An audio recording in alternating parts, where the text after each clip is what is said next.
সংবিধান দিবস উদযাপন করা হলো বোলপুরে। ভারতের সংবিধান দিবস উদযাপন করা হলো বুধবার বোলপুর মহকুমা প্রশাসনিক ভবনে। এই সংবিধান দিবস উদযাপনে সংবিধানের বিভিন্ন দিক ও সাধারণ মানুষের স্বার্থে সংবিধানের যেসব অধিকার দিয়েছে সেই সব অধিকার পাইয়ে দেওয়ার বিষয়ে বছর ভোর কাজ করা বীরভূম ডিস্ট্রিক্ট লিগাল সার্ভিসেস অথরিটির তরফে একাধিক বিষয়ে আলোচনা করা হয়। এদিন উপস্থিত ছিলেন বোলপুরের মহকুমা শাসক doctor Animesh Kanti Manna, Birbhum district legal services অথরিটির সচিব বিচারক নিরুপমা দাস ভৌমিক।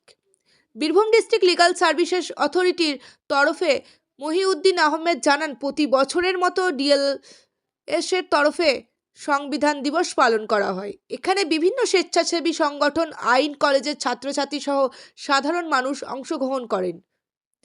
কাজী আমিরুল ইসলামের রিপোর্ট, সিউরি টাইমস, বোলপুর।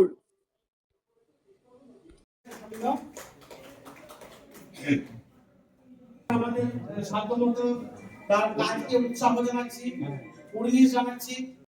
আমাদের একটা ভিকটিম কম্পেনসেশন স্কিম আছে, West Bengal victim compensation scheme.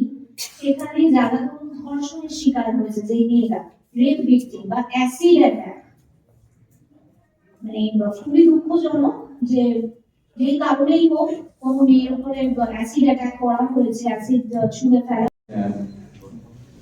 কর্মচারীবৃন্দ আছেন, কর্মীবৃন্দ আছেন, সবাই আমাদের যারা কেন্দ্রীয় কর্মকর্তা আছেন এবং বিভিন্ন সব স্টেক হোল্ডার আছেন, সবাইকে সম্মান জানিয়ে বিষয়ে কথা বলব।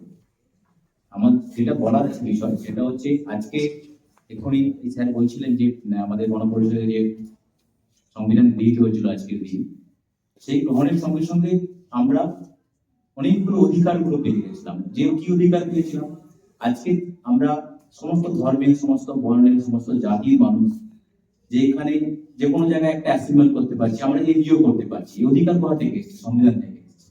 আমরা একসাথে সবাই বসতে পারছি, একসঙ্গে সবাই বলতে পারছি, কোনো একটা দাবি নিজেরা করতে পারছি।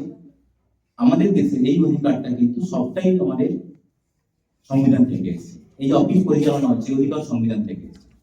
যদি উল্টো দিকটা মানে যেখানে নেই এই জিনিসটা, সেখানে যদি দেখি, ধরুন আফ্রিকার কোনো একটা কান্ট্রি ধরে, ধরুন কঙ্গো, আপনারা গুগলে সার্চ করলে দেখতে পাবেন, সোমালিয়া, যদি দেখেন ওই গ্রাম থেকে যারা এসেছেন বা অনেক বয়স্ক মানুষ রয়েছে, আপনারা কিন্তু এই যে সরাসরি একটা মঞ্চ বা জায়গা, ইন্টারাকশন, বোঝাপড়া, এখানে কিন্তু প্রশ্ন করতে পারেন।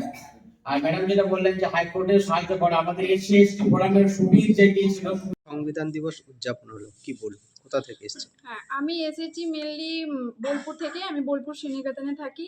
আমি এখন ব্যক্তিগত হিসেবে একজন অ্যাডভোকেট। তার সঙ্গে আমি মাই চয়েস ফাউন্ডেশন বলে আমাদের একটা এনজিও আছে, তার হেডকোয়ার্টার হচ্ছে হায়দ্রাবাদ। আমি ওখানকার প্রোগ্রাম কোঅর্ডিনেটর হিসেবে কাজ করছি। তো আমাদের মেনলি যে কাজটা আমরা করি সেটা হচ্ছে প্রিভেনশন অফ হিউম্যান ট্রাফিকিং। আপনারা সবাই জানবেন, বহু ছেলে মেয়ে এখনও আছে যারা কর্মসূত্রে হোক বা কাজের খোঁজে, যেমন মাইগ্রেন্ট লেবার যারা থাকে, তারা বাইরে কাজ করতে যাচ্ছে, সেখান থেকে তারা কি হচ্ছে, ট্রাফিকিং হয়ে যাচ্ছে। তারপর আমরা কাউকে বিয়ের করব বলে তাদেরকে প্রতিশ্রুতি দিচ্ছি, সেখানে নিয়ে যাচ্ছি। চাইল্ড ম্যারেজের একটা দিক আছে, যেখান থেকেও আমরা কিন্তু বহু মেয়েকে দেখছি হিউম্যান ট্রাফিকিংয়ের শিকার হচ্ছে। তো তাদেরকেও রেস্কিউ করার কাজ থেকে শুরু করে তাদেরকে রিহ্যাবিলিটেশন দেওয়া, তাদেরকে কাউন্সিলিং প্রোভাইড করা, এভরিথিং আমরা করি। আমাদের এখনও পর্যন্ত 11টা স্টেটে কাজ হচ্ছে। আজকের এই যে সংবিধান যে দিবসটা আমাদের পালন করলাম, তো মেনলি সংবিধানে আমাদেরকে সবাইকে বলা হয়েছে কি ওটা একটা আমাদের সংবিধান হচ্ছে ভারতীয় সংবিধান সবথেকে বৃহত্তম একটা সংবিধান লিখিত।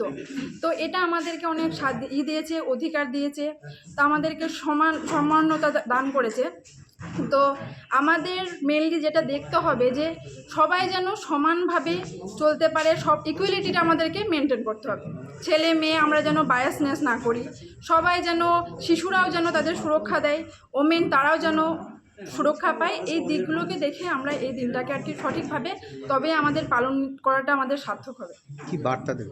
আমি একটাই বার্তা দেব, যেন প্রত্যেকটা মেয়ে সুরক্ষিত থাকে, প্রত্যেকটা যেন শিশু সুরক্ষিত থাকে, প্রত্যেকটা বৃদ্ধ যেন সুরক্ষিত থাকে। এই দিনে আমি এইটুকুই শুধু বলতে চাই। নাম? আমার নাম হচ্ছে সিপাটি সুলতানা। পরিচয়? পরিচয় হচ্ছে আমি program coordinator of my choice foundation.